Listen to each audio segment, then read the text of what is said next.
Live from Denver, Colorado, this is Before the Chop, the morning show for barbers. Here's your host, David Ford. You've already made the decision. You've already made it. Somewhere in the last few months, maybe even in the last few weeks, you looked at your rate and you knew. You've watched your costs climb every year. You've watched your skill climb every year, and the number on your menu board has not moved in 2, maybe even 3 years. So you decided, this is it. This is the year. You just haven't done it yet. And the same reason you haven't done it yet is the same reason every barber hesitates. Not because you can't, not because you don't know how, because of one question that fires up in your chest every time you get close to pulling the trigger. What if they leave? Before I welcome anyone else, there's one person I need to talk to first today. You saw the title of the episode today. You felt your stomach drop about a half an inch and you clicked anyway. I saw that. And that half inch of nerve right there is the whole reason this show exists. So, good morning, barbers. Wherever we find you this morning, you clicked into the right place. I'm David Ford, a working barber here in Denver, and a man who has heard, I'll raise my prices when things settle down, from more good barbers than I can count, and watched when things settle down turn into never. So, I ask you to consider today's episode a field report from somebody who's seen exactly how this mistake gets made. Quick disclosure before I go any further, I am not a financial advisor, I am not a therapist, and I am certainly not even remotely qualified to tell you what to do with an extra $5 every week. I'm a barber who's watched this exact hesitation wreck good businesses more times than I could count. Just take that for whatever it's worth. Something comes up where we're rolling today. Hit the live chat. It's open the whole show. If you're catching the replay, the comments count double on this one, and if it needs more than one sentence, mailitbeforethechop.com is always open. And I want to cover one piece of news before we get into today.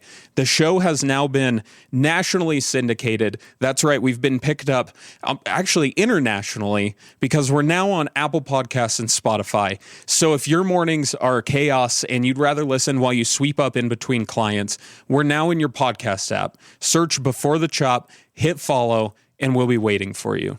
And there's a second piece riding along with that one today. We finally have a real home online. Now, if you ever typed in beforethechop.com, you know it just bounced you straight to the YouTube channel. It was a shortcut. And it wasn't a place, it wasn't our home, but that's done now. It's now our official website, and here's the cool part. When we're live on the air, the show is right there on the front page playing, so you don't have to go hunting for a link. The rest of the week, it's every episode, both podcast feed, and the countdown to the next Monday, all in one spot. So the next time somebody asks you where to find Before the Chop, that's the whole answer right now. It's beforethechop.com, one address for everything. Here's what I want from you right now. Drop in the chat the last year you raised your prices. Not a range, the actual year. I want to see how long we've been sitting on the same rate. The episode today is the one last week pointed toward. Last week, we ran the math on what one client is actually worth to you over the long haul. Today, we'll answer the question that math leads directly into. If they're worth that much, why are you charging like they're only worth one cut? We'll get into what happens when you actually raise your prices, not what you're afraid will happen, and what to say when you do. There's a story barbers tell themselves, and it goes kind of like this. You've probably told it too. I'm loyal to my clients. I'm not going to make the people who've been coming for years pay me more just because I can. That's not the kind of barber that I am. And some part of that is genuine. You've got clients who've been in your chair through your slow weeks, who've sent you their brothers, their coworkers, who've been showing up with no drama for years. The last thing you want to do is feel like you're penalizing them. I know that story because I've heard it from barbers I respect, said with total sincerity every time. But here's what that story cannot survive, looking at it honestly. It only works if it holds in both directions. And the version where you hold on to a rate that doesn't reflect the work you've put in over 2 or 3 years of building your craft, that version doesn't protect anybody. It protects you from an uncomfortable conversation. It gets dressed up as being about them, but it's about you and the thing that you don't want to do. Because here's what that frozen price is actually saying. It's saying that the skill you've built since the last time you raised it is worth nothing. It's saying that the cost increases you've absorbed without passing on to them are just a gift you're giving, which, fine, if that's intentional and you can actually sustain it. But if you're absorbing real cost increases while your rate holds still, what you're building is a slow cash drain that eventually either forces a decision or forces you out. Picture doing this with your own bills. Picture calling your landlord and saying, "Hey, I know rent's due, but I've decided you don't need the increase this year. I've got it handled." Yeah, he's not going to thank you for your thoughtfulness. He's going to raise it anyway because that is not how he thinks about you. He thinks about the number. You are the only person in this entire transaction treating your price like a favor instead of a fact. The price you charge is a statement about what you believe you're worth. And if you've been afraid to change it, that's the statement you've been making every day. Protecting your clients doesn't mean freezing a number. It means staying in business. It means staying sharp, staying in the trade, staying the barber that they've been counting on this whole time. The barber who can't make the numbers work isn't protecting anyone. They're barreling toward burnout, and they're calling it loyalty. There's your mindset minute. Let me state this fear directly because it's the thing we're here to take apart. If I raise my prices, I'll lose clients. That's the myth. And it's not entirely wrong, which is what makes it so sticky.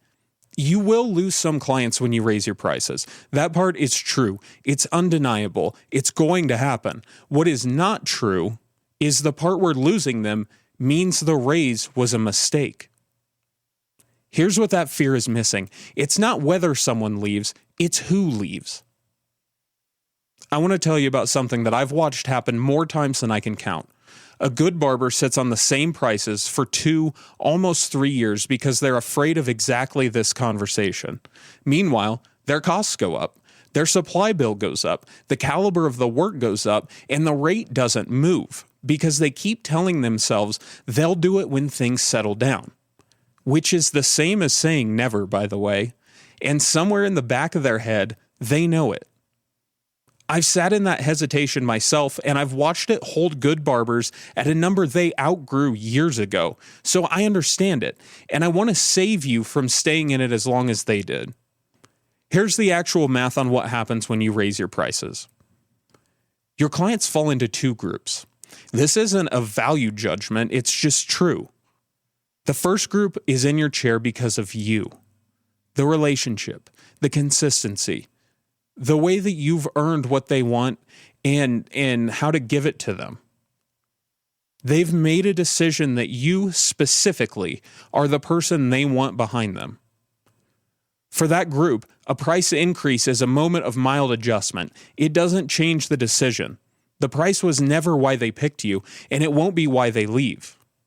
The price goes up the same way every other cost in their life does, and they just absorb it. The second group is in your chair because the value made sense. They found you on an app. The reviews were solid, the price was right, and the cut was good. But their attachment is to the deal more than to you specifically. They're good clients. They show up, they tip, they're not a problem, but if the math changes, some of them will recalculate. When you raise your prices, those 2 groups get sorted. The first group stays, some of the second group leaves. And here's the thing I need you to hear. That sorting is not a problem. That sorting is the point. Because after it happens, your chair is full of people who are in it because of you, not because of your rate, not because of your deal. the clients worth building a career on, the Marcuses that we talked about last week, and you're charging them what the work is actually worth. Now, let's be clear, folks. Your actual friends still get the friend rate if you want to give it. That's totally yours to decide. What you don't get to do is quietly hand that rate to 300 people because saying no feels uncomfortable. A gift and a policy you never chose are two different things, and only one of them is sustainable. Now, let's run the number because this is where the fear actually falls apart, and you're going to find this interesting. Say you have 30 regular clients. You've been at $45. That's $1,350 a week if they all came in. So you raise to 50. You lose 10% of your clients, which in this case is 3 people. Now you have 27 clients at $50. That's $1,350 a week. The same money, but with 3 open slots. And those 3 slots fill back up with clients who arrived knowing what your rate is at 50. They found you there. They booked you there. There's no renegotiation in their head, no comparison to what it used to be. They just know that's the price. Most barbers do the math up to losing those 3 clients, and they just stop. They treat it as if that's the end of the story. I'm asking you to keep going. By month 2, those slots are usually filled, and a lot of barbers who have done this report coming out ahead. Not because the increase was large, but because the new clients who arrived at the new rate stayed at the new rate. And the clients who were never going to become long-term regulars anyway sorted themselves out of the picture. There's a signal for knowing when a raise is the right call. When you're 80% booked for 4 weeks running, the market is telling you something. It's telling you that demand for your chair exceeds what you're making available. At that point, your rate is below market for what you're offering. The raise isn't a gamble at that point. It's a correction to where the market already is. If you're not at 80% yet, the raise is the wrong answer. Get fuller first, but once you're there, staying at the old rate is costing you. It's costing you on every client in that 80% book who would have been happy to pay you the new rate and never will, simply because you didn't ask.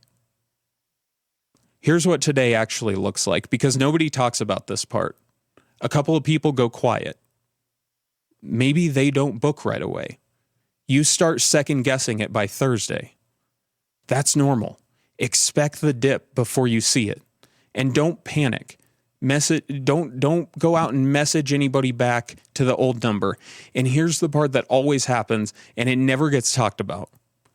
The client who made the biggest deal about the new price is going to rebook anyway. They do it almost every time. 2 more practical pieces, because go raise your prices is only a half a sentence. First, how much?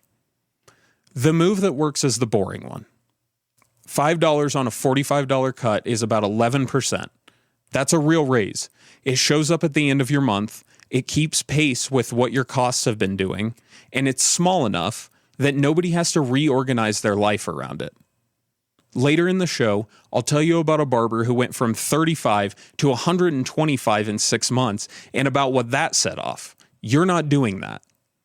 If your rate is so far behind your market that you need that big correction, take it in steps. A step every 6 months or so reads as a business keeping up with the world. One giant leap reads as an announcement that somebody told you you're famous now. Second, when? Give it a real date. 3 or 4 weeks out, and put it on the calendar just as you would an appointment. Not soon. Soon is how barbers lose years. The date does 2 jobs. It gives you your regulars an actual runway, which is what makes the heads up land as a courtesy instead of as an ambush, and it takes the decision out of your own hands on the days you talk yourself back out of it. You've already decided. The calendar just holds you to it. And third, because I can feel this question coming, what about the client that pushes back anyway? It will happen less than you think, but it will happen. Here's the entire technique for when it does. Don't defend the number. The second you start explaining your supply costs To a grown man underneath a cape, you've turned your price into a negotiation. Just say, yeah, prices went up starting the 4th. I'd love to keep cutting your hair. That's it. Warm, flat, done. It usually plays out even shorter than that, though. Client says, whoa, when did that happen? And you say, starting the 4th, same haircut, $5 more. Want me to lock you in at your current rate, or should I see you after? That's like the whole exchange. There doesn't have to be an essay. There doesn't have to be guilt involved. You just answered a question with a fact and a choice. Because most pushback isn't really an objection. It's a person checking in on whether you believe your own number. One more thing I want to say about actually telling people, because there are two schools on this, and they're further apart than you'd think. One school says your long-term clients, the ones who were there before you were who you are now, who referred their people, who kept showing up, deserve to hear it from you directly and in advance. The other school says you don't need to announce it at all. You just change the number the same way every other business in your life does. And before you decide that second one sounds cold, I've been inside a shop that did it exactly that way, and it worked great. We're going to get into both in the craft corner today, including exactly what to say if you do say something, because it's simpler than you think. And if you've been arguing with me through the screen this whole segment, good. Hold on to it. There's a hot take in the back half of the show today with your name on it, and the comment section will be waiting for you right there when we get to it. Picture the moment barbers dread most about a price increase. It's not putting the new number on the menu. It's not the first time a new client books and pays it. It's the moment a long-term regular sits down, gets to the counter, and sees the new number for the first time, and they look at you. It's that moment. Now, here's the truth about this moment. It's almost always the product of a big jump, landing out of nowhere. A modest step almost never produces it, which is why there are two clean ways to run a price increase. And I've seen both of them work. Which one is yours comes down to the size of the step and how you want to play it. Here's play one. The quiet raise. You don't announce anything. No text, no sign, no speech. The number changes, and that's the whole event. And I can vouch for this one personally because the shop I work at has done it exactly this way. New number on the menu, no announcement. The thinking here was simple. Chipotle doesn't send you a text when the burrito goes up. You notice at the register, or you don't, and you order the burrito anyway because you were never there for the price. And that's exactly what happened at our shop. Clients came in, saw the number, paid the number. No exodus, hardly even a conversation. This quiet raise treats the increase like what it actually is. It's a business keeping pace with the world instead of a life event that needs a press release. Sometimes the announcement is the thing that creates the moment that you've been dreading. You hand somebody a decision they weren't looking to make. Where the quiet raise works best. When the step is a boring kind, the one we talked about, and it's a few dollars, not a leap, and when your price already lives somewhere public, on the menu board or on the booking app, where anyone can see it. So nothing's being slipped past anybody. It's already posted, it just doesn't come with a ceremony. Play 2, the personal heads up. This is for the barber who wants to spend the increase on the relationship instead of just banking it away, or whose step is big enough that it shouldn't arrive unannounced. The version where you reach out personally, with enough notice to decide what to do, barely registers. Most clients respond with something like, "Hey man, thanks for letting me know," and they're on to the next thing. The simplest way I know how to do this one is the 3 sentences. You don't need a long text, you don't need an email explaining your costs, and you don't need to justify yourself or apologize. 3 sentences. First one, tell them what's happening and when. Hey Mike, starting August 4th, my prices are going up to $55 for a cut. Specific date, specific new number, no vagueness or ambiguity. Second sentence, make it personal. You've been in my chair for a while, and I wanted to give you a heads up first. You're not blasting this out to a group. You're talking to a person who actually matters to you, and they can tell. And here's the third sentence. Give them a way to respond. If you want to lock in your next appointment at the current rate, before then, I've got some time open. Just let me know. This gives them something to do with the information instead of just sitting with it. Some will book immediately. Most will just say thanks and keep coming. A small number won't say anything, and that tells you something too. So hear that. 3 sentences, no apology in any of them. The warmth is in the fact that you even reached out to them directly, not in hedging or explaining yourself. You're running a business here. This is what businesses do. The personal touch is the thing that actually makes it land right. I want to show you the real thing, not just describe it. These are composites built from the pattern I've seen over and over, not any one person's actual word. So here's the text that works. Hey, just wanted to give you a heads up. Starting the 4th, my rate for a cut is going to 55. You've been coming for a while, and I wanted you to hear it from me first. If you want to grab your next one at the current price, just let me know. Okay, 4 sentences there instead of 3, but same energy, clean, warm, and it's over. And here's the text that I want you to never send. Hey, so I hate doing this, and I totally understand if you want to find somebody else, but my costs have just been insane lately, and I've been putting this off for months because I don't really want to lose you as a client, but I think sometime starting next month, I might have to go up a few dollars. No pressure, though, if you could totally... No, that's not a heads up. That's a hostage negotiation where you're the hostage. Every apology in there is doing the client's thinking for them before they even had a chance to react. And for play 1, the quiet raise, there is no text to. That's just kind of the point. So how do you pick your play? Size and relationship. Small step, posted price, the quiet raise is clean, and I've watched it work. Bigger step, or a book built on a handful of long tenure regulars, the heads up earns you something the quiet raise can't. And there's a hybrid that might be actually the best version of all.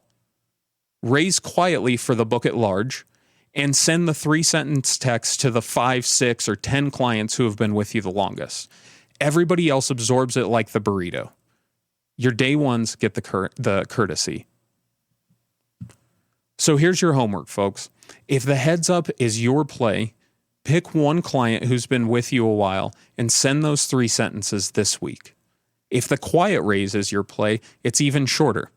Pick your date, change the number, and don't write a speech about it. And watch what happens. While you're deciding which play is yours, I want to tell you about a tweet. Earlier this year, a mom posted about her son's barber, and it went viral. Cassius Life wrote about it back in March. Let me read you the part that set the whole thing off, because the numbers do the work. Her son's barber went TikTok famous, and in 6 months raised his rate 3 times, $35 to $125. $35 to $125 in 6 months. That's not a price increase.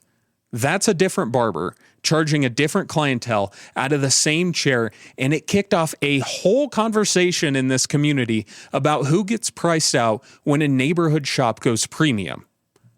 Somewhere out there is a mom who has no idea that she started an entire industry debate. Respect. I want to sit for both sides of this story for a second because they both matter. On one side, yeah, 35 to 125 in 6 months is aggressive in a way that's going to leave people behind. And it's the piece that and the piece makes the point that the black barbershop has always been more than just a transaction. It's culture, it's ritual, it's where boys turn into young men. When that space becomes bottle service pricing, there's a real question about who it was built for now. And on the other side, the numbers actually back up the barber on the broader trend. Bureau of Labor Statistics data from February of this year shows haircuts and personal care services up about 5% over the last year. The national average for a men's cut now sits at $43, just like we talked about last week. In Los Angeles, the average is $68, with the top of the market around $140. The economics of running a barbershop, rent, supplies, insurance, booking platforms have not held still. The barber who went viral was operating in a world where the cost of keeping the doors open is a completely different number than it was 5 years ago. Okay, here's how I see it. Both things can be true at once. The economics are real, and the culture is real. And the thing that makes the story feel bad isn't that the barber raised their prices, it's how it happened. Going from 35 to 125 in 6 months with no conversation and no runway for the clients who actually built you isn't a price correction. That's a rebrand that leaves your foundation behind. There's a version of this story that ends differently, where the barber raises the rate in steps. He gives their regulars real advance notice and prices their work to match with the skill level that they've earned. The outcome has a lot to do with the process, and the process is what we spent the last 20 minutes on. New from Barber Evo this week, their landmark 50th issue just dropped for July and August, and here's one piece of product news in it that I want to pull out, because the business angle is actually very interesting. Andis just launched a clipper called the Zephyr. What makes it different isn't the speed of the runtime, it's the problem it was built for. It's designed specifically for clients with sensory sensitivities. Ultra quiet motor, so you're not overwhelming someone who gets hit hard by the sound the moment you actually fire the clipper up. Dual speed settings, 3,500 and 5,500 strokes per minute, 3 hours on cordless, built in direct partnership with an organization called the Sensory Safe Solution. Now think about what this means for your chair. Clients with sensory processing sensitivities, kids on the autism spectrum are the most common example, but it's a wide population, have historically had a very hard time getting haircuts at all. Most barbershops are too loud, too unpredictable, and just too much. So they don't go. Or they find the one person who actually took their time to figure out how to work with them, and they become one of the most locked-in clients in that barber's entire career. Every one of us who have been at this for more than a year has had some version of this story. Kid bolts out of the chair the second the clipper turns on, parent apologizing from the waiting area, everybody just eating the appointment and moving on. Most of us treat that as like the cost of doing business. This is something somebody actually built for the problem instead of just living with it. Andis is saying that this is a growing market, and they're building tools for barbers who want to serve it intentionally. If you've already been doing this kind of work, slower cuts, quieter tools, more controlled environments, the Zephyr is worth looking at. If you haven't, it's worth knowing that it's there. We're not sponsored here, just a disclaimer. It's just relevant. No, nobody sent me one of these. Yes, I did notice that. And one more from the same issue. This year's NAHA Barber of the Year went to a barber named Carlos Pagan. He's a part of the Level 3 team, and that makes it 3 years running that a Level 3 barber has taken the title. A-Rod, one of Level 3's founders, won it back in 2024. NAHA, the North American Hairstyling Awards, is the biggest recognition in this industry. Winning it once is a career milestone. A team putting a barber on that podium 3 years in a row means they are not on a hot streak. They're in a category all by themselves. I bring this up in a pricing episode specifically because it illustrates something. There is a version of this trade where the work you put in, the craft, the consistency, the level of education and competition and continued improvement earns you the right to charge more. Carlos and the Level 3 team have made that case publicly on the biggest stage available to them 3 years in a row. So the question I'll leave with you this week on this subject is simple. What are you doing to make the case for yourself in your market? This whole show comes down to one decision. Deciding what you're worth and charging it. And there's a barber also in this month's Barber Evo who is that decision in human form. Her name is Megan Cherry. Cherry the barber out of San Antonio. She's in the landmark 50th issue in the chair section, and the words Barber Evo uses for her are resilience, determination, and growth. Those aren't words you hand somebody who got lucky. They're words for somebody who decided what her work was worth and built a career on not backing down from it. And it's not just a magazine calling her good. She's the creator of her own event, the 5-Star Barber and Beauty Expo, which means barbers pay her to be in the room. She's also an educator for JRL, one of the biggest professional tool brands in this trade, which means a company that makes its money selling to barbers decided she was worth putting in front of other barbers to teach.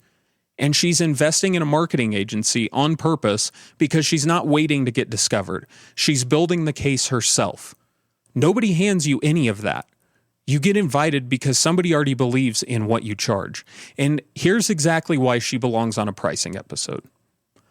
Everything we covered today runs through fear. Fear of what clients will think. Fear of the number. Fear of whether you've earned the right to say it out loud. And women in barbering, the barbershops specifically, not the broader beauty world, carry a heavier version of that fear than the men do. The expectation, before they ever pick up the clippers, is that they prove themselves first. Charge a little less while they earn it. Keep quiet about the work. Walk into most shops and count the chairs. If she's the only one, she didn't get graded on a curve. She got graded twice as hard for half the credit. And Cherry is what it looks like to turn that deal down. Award-winning barber, entrepreneur, a 50th issue feature in one of the industry's biggest magazines. None of that comes to the barber who charges like she's still auditioning. It comes to the one who bets on her own worth instead of shrinking it to keep everybody comfortable. And she did it from the exact starting line that tells women to do the opposite. So if part of you still needs proof that today actually works, that you can name your number and the career comes towards you, not away, she's it. Go find her. Cherry the Barber on TikTok. Watch a few of her videos and then ask yourself honestly whether you'd have made the same call she did. She's worth the follow. Here's a thing I want you to be honest with yourself about. When a barber tells me they can't raise their prices, my next sentence is almost always the same one. Here's what they say. My clients can't afford it. And I want to push you on that sentence today. So let me ask you something. Who told you he couldn't afford it? Did he say that? Did he look at the new number and wince? Or did you decide it for him before he ever got the chance? You decided. Because most of the time, here's what this actually is. It's you doing your client's budgeting for them without asking. Think about what's underneath that. You've decided on behalf of a grown adult with a full-time job, a phone bill, streaming subscriptions, and a truck payment bigger than your booth rent that $5 more every few weeks is the thing that breaks them. Now, you never asked, you just decided for them. And that's not respect. It feels like respect from the inside, but it's actually the opposite. It's assuming the people in your chair can't handle a real number for real work. And here's the part that gives it away. That same guy will drop $40 on a sleeve of 3 golf balls without blinking. But $5 more for the haircut he wears every single day, out in public, in every photo, in every meeting, suddenly he's reviewing his budget. Ask yourself honestly, which one of those is actually the luxury item? Now, some clients are actually genuinely stretched thin, and you know who they are because you know your people. And you can take care of those few people quietly, personally, one at a time. That's generosity, and it's yours to give. But a blanket freeze across your whole book because you imagined everybody's wallet for them, that's not generosity. That's a guess that costs you thousands of dollars a year and doesn't earn you a single thank you because nobody even knows you're making it. Your clients get to decide what your work is worth to them. That's their call. And they make calls like that every single day. Your job is to name the number with a straight face and let grown people be grown people. Here's a question for the comments. Have you ever actually asked a client whether a bump would move them, or did you just decide for them? Give me the honest version. Here's the one thing I want you to carry out of here today. The clients who would leave you over a reasonable price increase were never going to be your long-term regulars. They were in your chair for as long as the deal worked, and the day it didn't, they were going to find someone else. You can hold a rate that doesn't reflect your work for years, trying to keep those clients in the seat, and the day you finally raise it, they'll leave. And you'll have spent all that time undercharging the people who are actually loyal to you for nothing. Your best clients decided a long time ago that you're worth it. The only person at the table still negotiating is you. Charge accordingly. If today moved something for you, send this to one barber who's been sitting on the same rate for 3 years and doesn't know how to start the conversation. That barber exists in your contacts right now. You know the guy. He's been threatening to raise his prices since before TikTok existed. And if none of the rest of it landed, at least go order a burrito this week and pay attention to what happens to the price. It's the same lesson. The guac just costs extra. And come find us anytime. Mail it beforethechop.com or drop it in the comments. Live every Monday, 11:30 Mountain, 1:30 Eastern. Come hang. And if you miss the live, the main segment and the Mindset Minute both go up as separate videos on the channel the same day. Hit subscribe so you don't miss any of it. And if you'd rather listen than watch, we're now syndicated internationally all over the world. That's right. Before the Chop is now an international show. Find us on Apple Podcasts and Spotify. Search Before the Chop, and hit follow. The one show, this whole thing, we want to ride along with you to work every day, and we want to be there with you between clients. Now, everything, the live show, every episode, both feeds, now lives at beforethechop.com, one place, whenever you need it. Next week, burnout. Specifically, what barber burnout actually looks like, because most barbers who are burning out don't know it yet. And the ones who do don't know how to call it what it is. Next Monday, same time. I'm David Ford. This is Before the Chop. Go get behind the chair, chop some hair, and go crush it.